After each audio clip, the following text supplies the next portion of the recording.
और मिल्कीपुर उपचुनाव के लिए बीजेपी की तैयारी पूरी हो चुकी है। नए चेहरे पर दांव लगा सकती है बीजेपी।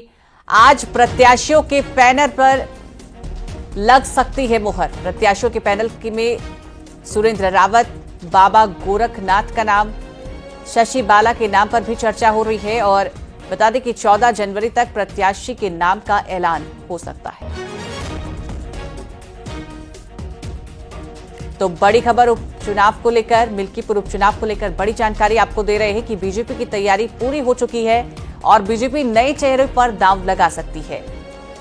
आज प्रत्याशियों के पैनल पर मुहर लग सकती है और प्रत्याशियों के पैनल में सुरेंद्र रावत, बाबा गोरखनाथ का नाम, शशि बाला के नाम पर भी चर्चा हो सकती है।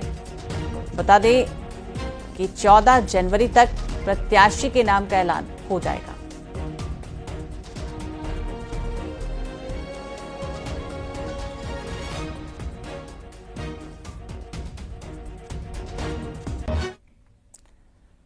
और सुरेंद्र रावत ने मांगा है वीआरएस। उपचुनाव परिवहन आयुक्त है सुरेंद्र रावत। बता दें कि वीआरएस के लिए शासन को पत्र भेजा गया है। मिल्कीपुर से चुनाव लड़ सकते हैं और बीजेपी से चुनाव लड़ सकते हैं। तो बड़ी जानकारी आपको दे रहे हैं इस वक्त। सुरेंद्र रावत ने वीआरएस मांगा है। उपचुनाव से जुड़ी बड़ी जानकारी आपको दे रहे हैं। उप परिवहन आयुक्त हैं सुरेंद्र रावत और वीआरएस के लिए शासन को पत्र भेज दिया है। और इस खबर पर ज्यादा जानकारी के साथ संवाददाता संकेत हमारे साथ जुड़ गए। जी संकेत, बताइए अभी क्या अपडेट है इस खबर पर?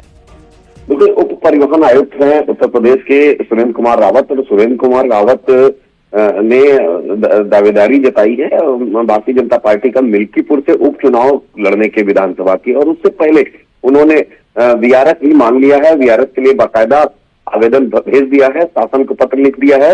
और 2.5 महीने अभी सुरेंद्र सिंह रावत की जो नौकरी का कार्यकाल है वो शेष है, लेकिन उससे पहले ही उन्होंने वीआरएस की मांग कर दी है और वो मिल्कीपुर उपचुनाव से भारतीय जनता पार्टी का टिकट मांग रहे हैं। जिस तरीके से भारतीय जनता पार्टी भी इस बार मिल्कीपुर उपचुनाव में जो टिकट देने के मूड में है, तो बीजेपी नेतृत्व ने तय किया है कि उस ऐसे व्यक्ति को टिकट दिया जाए जो नया व्यक्ति हो और जिसका यहाँ पर आधार हो, जाति समीकरण भी बेहतर हो, साफ सुथरी छवि हो। तो ऐसे में सुरेंद्र सिंह रावत ने आवेदन किया है भारतीय जनता पार्टी में के टिकट के लिए, मिल्कीपुर उपचुनाव के लिए। और सुरेंद्र सिंह रावत ने अपनी नौकरी के में वीआरएस की भी मांग कर दी है।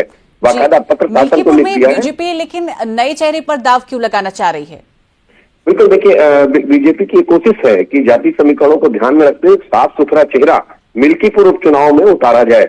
जो चेहरा और भारतीय जनता पार्टी का जो वोटर है, कैडर, वो कमल निशान देखता है। कई बार चेहरे की वजह से नुकसान हो जाता है भारतीय जनता पार्टी को। तो ऐसे में बीजेपी की कोशिश है कि ऐसे नए साफ सुथरे चेहरे को चुनावी मैदान में उतारा जाए जिसका कोई विरोध ना हो और जो भारतीय जनता पार्टी का कैडर वोट है उसे आसानी से ट्रांसफर कराया जा सके पार्टी में। तो बीजेपी के रणनीतिकार इस पर मंथन कर रहे हैं। हालांकि कई नए नाम हैं, सिर्फ सुरेंद्र सिंह रावत ही नहीं, ऐसे कई नए नाम भी हैं।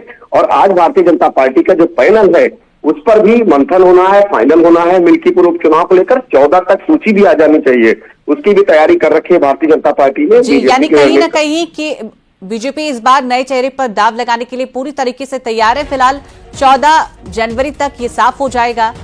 आगे बढ़ते हैं। बहुत शुक्रिया आपका तमाम जानकारी साझा करने के लिए।